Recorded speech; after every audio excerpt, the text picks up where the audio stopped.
I am Fred Wilson, and I am the managing partner of Union Square Ventures.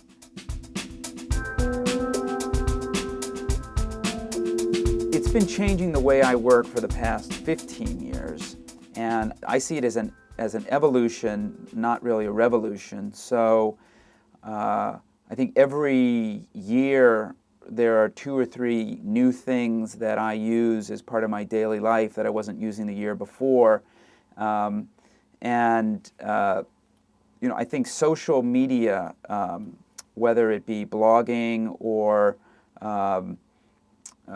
social networking or things at the intersection of blogging and social networking like Twittering and so on and so forth, these are becoming incredibly more valuable to me as business tools than they were 2 or 3 years ago.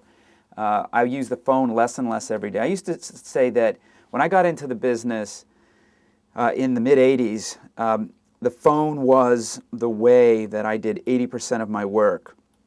By the mid-'90s, email had become the dominant form of the way I did most of my work, and the phone had gone down substantially. Now, social media and blogging and Twittering and things like that have become the highest form of the way I do my work.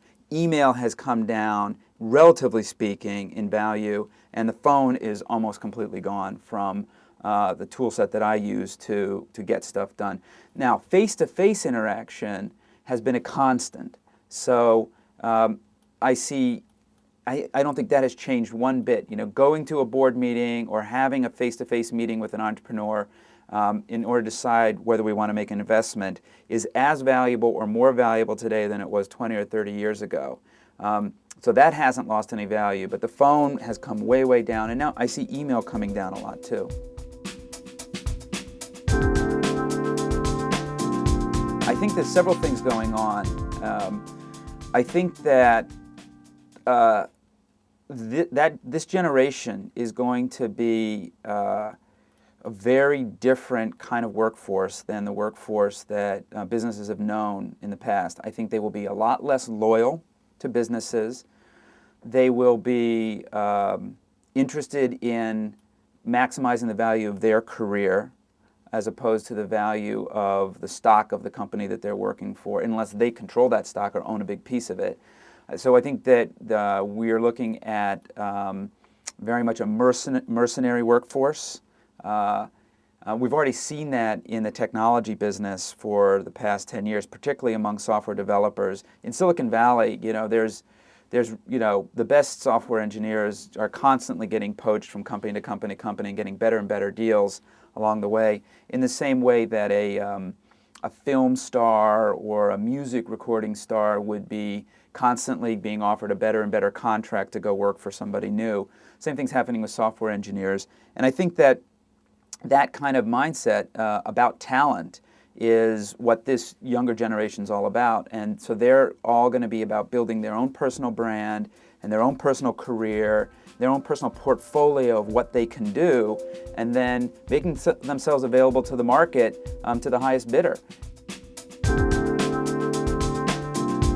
Well, so for us, the biggest impact in the companies that we've backed is that we can hire somebody who is the best person for the job if they're not necessarily willing to locate, say, here in New York City. So we have companies in New York City that have software engineers all over the world. We have people in New York City that have product managers or whole customer services organizations in another location. You can put your high labor cost workforce somewhere else than where your headquarters is, and make it work. I mean, and this has obviously been going on for a long time, but this is a trend that will continue forever, probably.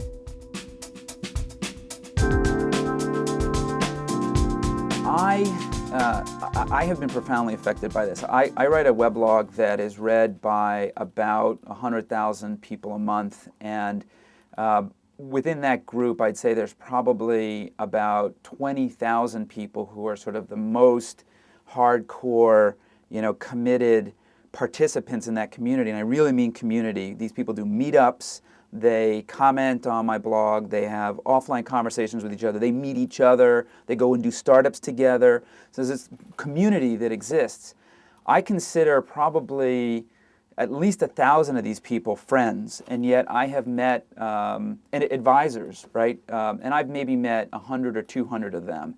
But I'll get emails from people who I've been communicating with and dialoguing with for 3 or 4 years saying, you need to go visit this company. I saw what they were doing yesterday, and it's absolutely revolutionary.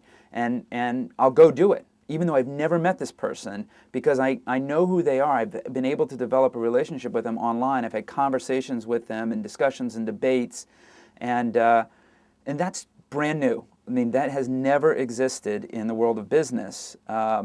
And we are leveraging that in our business, and I think that lots of people are leveraging it in all different kinds of businesses. Businesses are starting to engage with their customers using these tools in ways that they've never done before, and they're starting to get feedback from their customers in terms of what's working and what's not working, what products are good and what products are not good, what people in their organizations are good and what people in their organizations are not good. And people are starting to develop a level of trust around this kind of blind or anonymous or semi-anonymous kind of communication that they didn't trust 5 or 10 years ago because it was so new. But now people are seeing, yeah, I can trust that kind of feedback even though I'm not getting it in a traditional way.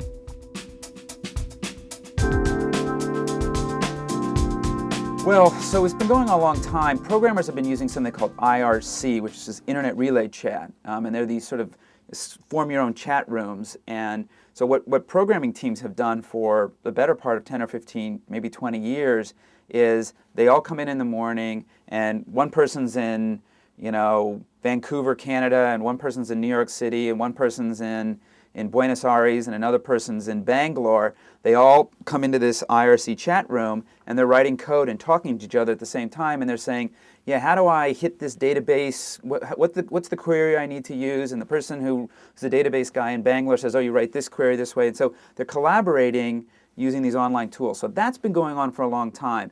Now for a marketing organization that's not as geeky, that's not a good way for them to work, but they can use a wiki, which is basically a website that exists inside the firewall as opposed to outside the firewall. They can post questions to it. That's happening. And there are even companies that are using Facebook groups, which is kind of a public group, but people are using that even, for businesses. So there are hundreds, if not thousands, of different tools that exist for businesses to do these kinds of things, and more being developed every day.